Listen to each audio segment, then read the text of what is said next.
House was busted on Long Island today. Hundreds of animals were rescued from one house. We're talking more than 100 rabbits, more than 100 birds, and that's not all. News 4's Greg Sergel live in Miller Place. Greg, you've got some disturbing new details. Well, David, as you can see behind me, Radio Avenue here in Miller Place is still closed. Suffolk police, county prosecutors, and ASPCA teams have been here all day long rescuing animals that officials say have been living in brutal conditions.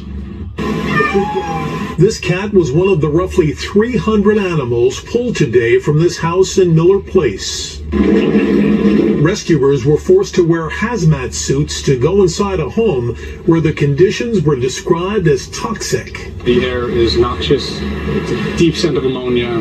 You couldn't probably stand it more than a few seconds, and you probably shouldn't safely stand it for even that long. Suffolk prosecutor Jed Painter described floors caked with feces and urine. 118 rabbits were found inside, along with 150 birds, 15 cats, 7 tortoises, 3 snakes, and tens of thousands of cockroaches. That's insane. And you would think you would kind of know, because I drive down this road every day. I saw the lady one time outside, and she was very nice. The Suffolk DA's office identifies the homeowner as 51-year-old Karen Keys.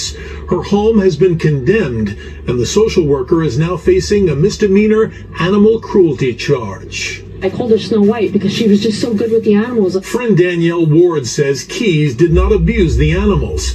In fact, Ward says Keys spent all her money trying to give them a good home.